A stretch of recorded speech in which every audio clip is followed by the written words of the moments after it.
sine function.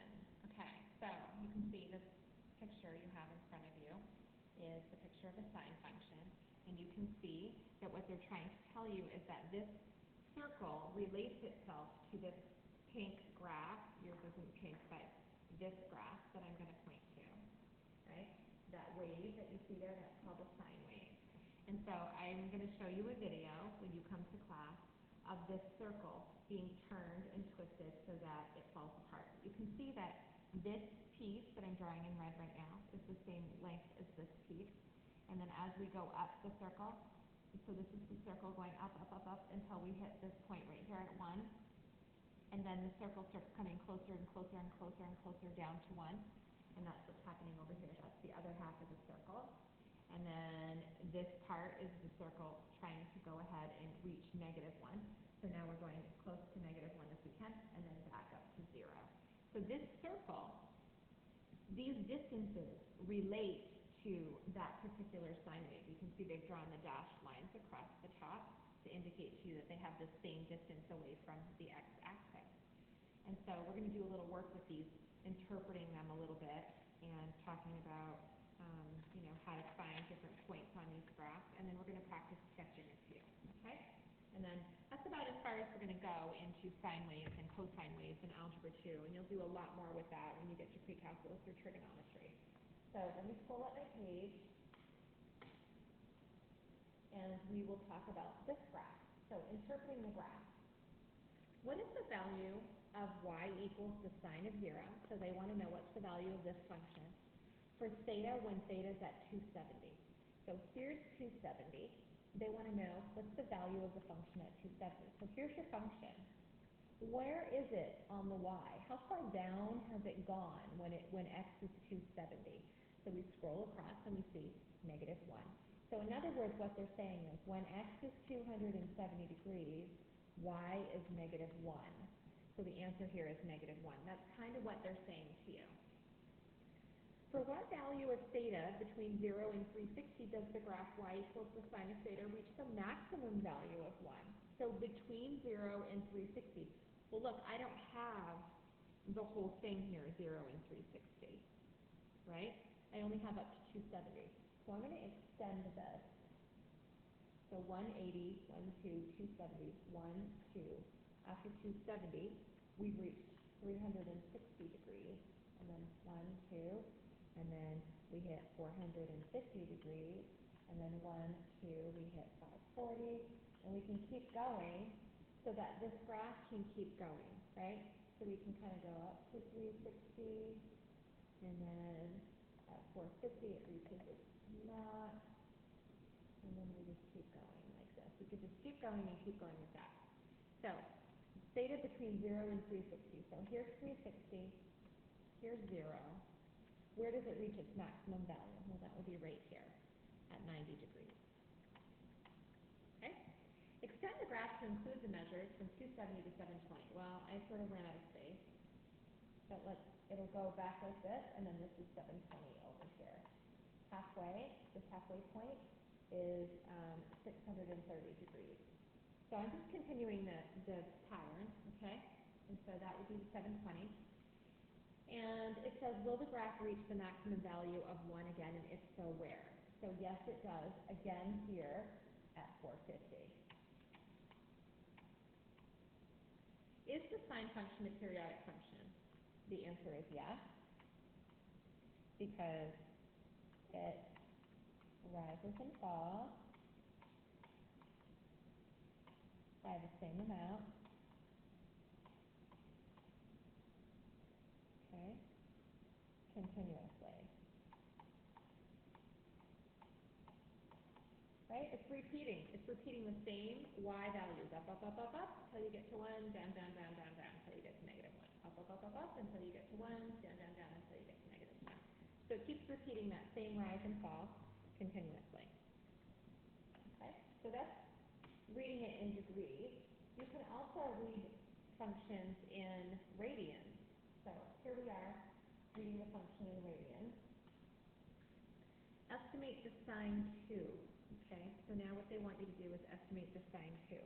So So if you look, 1, 2 is right here. They want you to estimate what would the value of sine 2 be. So if I go over now, my line doesn't look all that great, but if you look at that, we could maybe say 0.8 or 0.9, somewhere close to 1, but not quite 1. And then check it with your calculator in radian mode, because we're talking about radians right now. So if you go and check that in radian mode, you get 0.909. So pretty close to 1. So again, we're going to estimate the sine at pi. So here's pi in blue. So this is pi. And the sine, the function is not rising or falling at pi. It's right on the x-axis, so it's 0. And then again, check your calculator in radian mode. The sine of pi is in fact 0. Find the amplitude of the sine function. So remember that the amplitude is its highest point and its lowest point.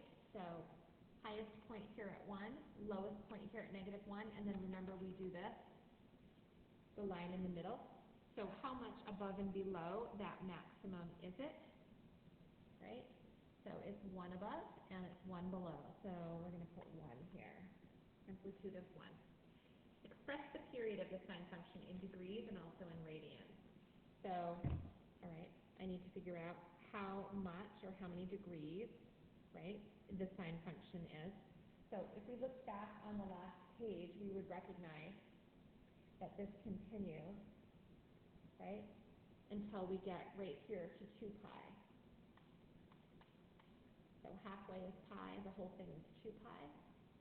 So 1 pi over 2, 2 pi over 2, which is the same thing as 1 pi, 3 pi over 2, and this would be 4 pi over 2. 4 over 2 is 2, so 2 pi. So there's the radian measure. So we know that the period of the sine function from beginning to end before it starts to repeat is 2 pi in radians, and we know that 2 pi is an entire circle, so that would be 360 degrees. What is the domain or the x-coordinates of the sine function? Well, the x-coordinates, remember, it's a periodic function, so it's going to keep going forever and ever in both directions. So, infinitely many, or we could say all real. Right? Goes on and on and on in both directions forever and ever. What's the range? So the range is how far up does it go, how far down does it go. So the range is between 1 and -1. All my values are between 1 and -1. Okay? 1 and -1. Good. Properties of sine function. Move on.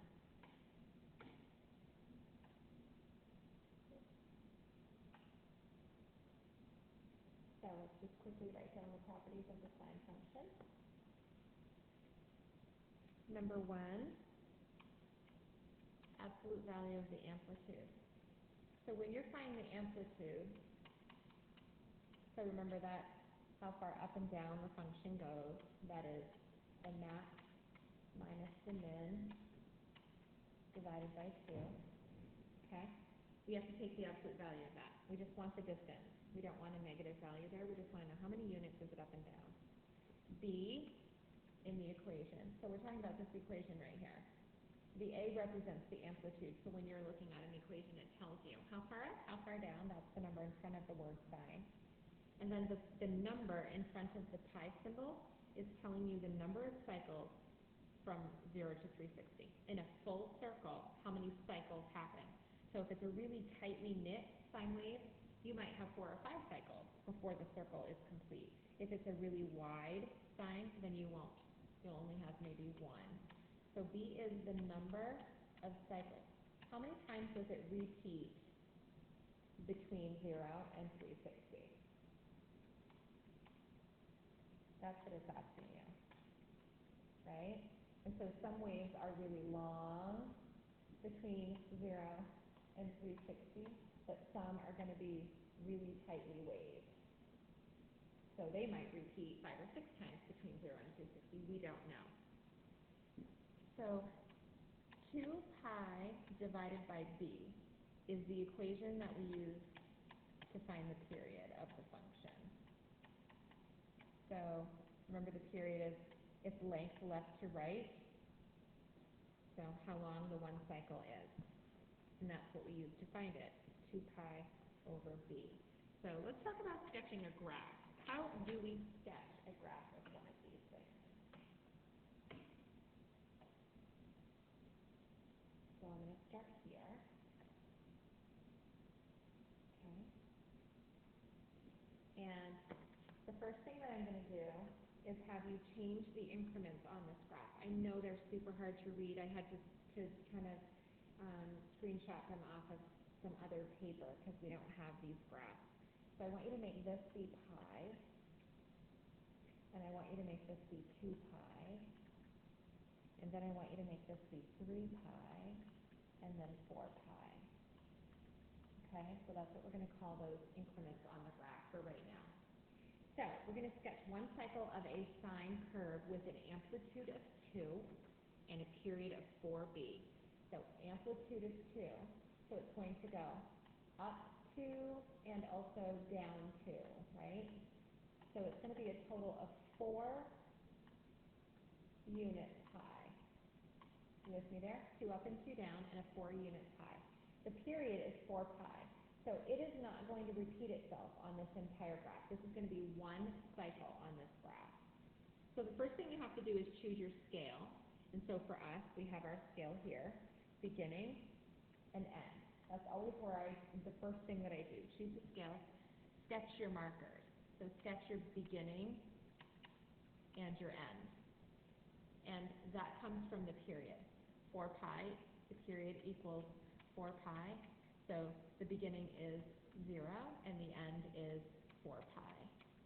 And so I always mark those with giant dots on the end. And then I'm going to tell you what I do to make this a little bit easier for me, and you certainly can use the same strategy.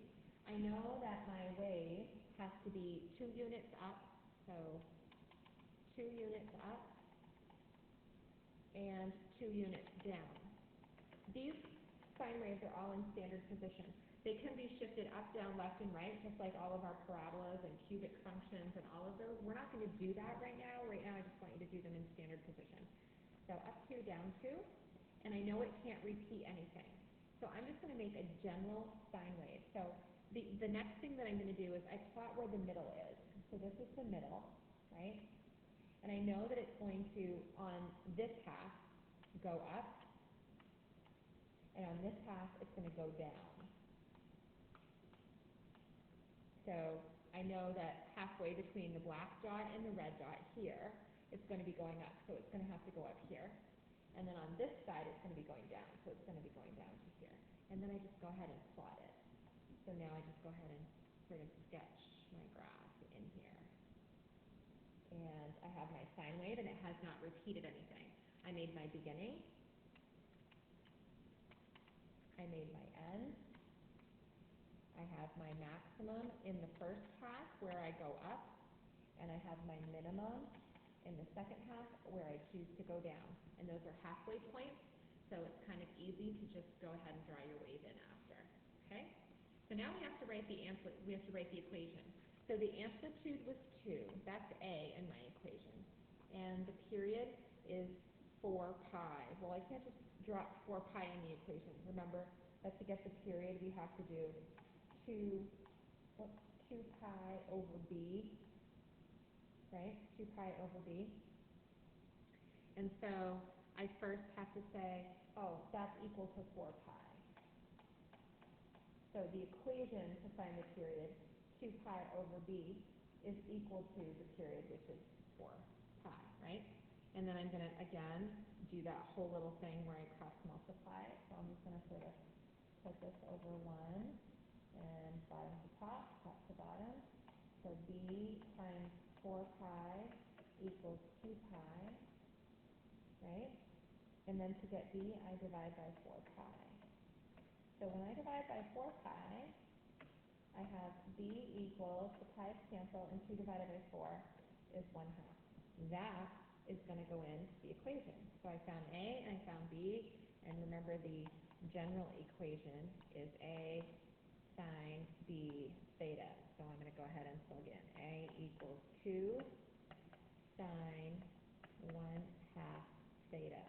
That is the graph of 2 sine 1/2 theta. Okay. One more of these.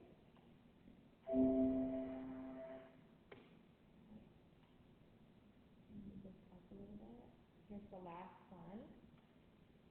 Okay, again, I'm going to tell you what these say because they're really hard to read. This is pi over 2, pi, 3 pi over 2, and 2 pi. Okay, so we have to graph this. So this is A. That means that my amplitude, right, my little dot across the center of my graph, it's going to go up a half a unit and down a half a unit. It's going to be really small, so let's do this. Up a half a unit and down a half a unit. So my sine wave is not going to be very tall, right? Pretty squished. And then remember that this 2 is the period. So 2 is the period, and I get that, remember, from my equation, 2 pi equals b. So we have to figure out what was b. We have to solve for this. Again, don't forget, we go ahead and make them into fractions so we can cross multiply. Top to bottom, bottom to top. 2 times b is 2b. 1 times 2 pi is 2 pi. Divide by 2. Divide by 2. And the period is pi units long. So I'm going to go ahead and mark beginning and end. That's how long my graph needs to be. So I'm going to have 2 cycles within this graph period, okay, within this graph that I have on my page. I have enough room to do it twice. So again, if you want to go ahead and use that same strategy I used last time, halfway, mark it. In the first half, you're going to do your maximum. So you're going to come up here, halfway, and then you're going to do, in the second half, you're going to do your minimum. So you're going to come down here, go about halfway between the 2 dots, and know that you have to touch your line right there. Okay? So we're going to go ahead and put our graph on, right? And then we would repeat that process. So again, we'll start all over again, halfway between. So this is halfway, and then halfway, the first half, you do your max, and then your second half, about halfway, you do your min, and then you go ahead and continue your graph. So up to the max, cross, down to the min, and back.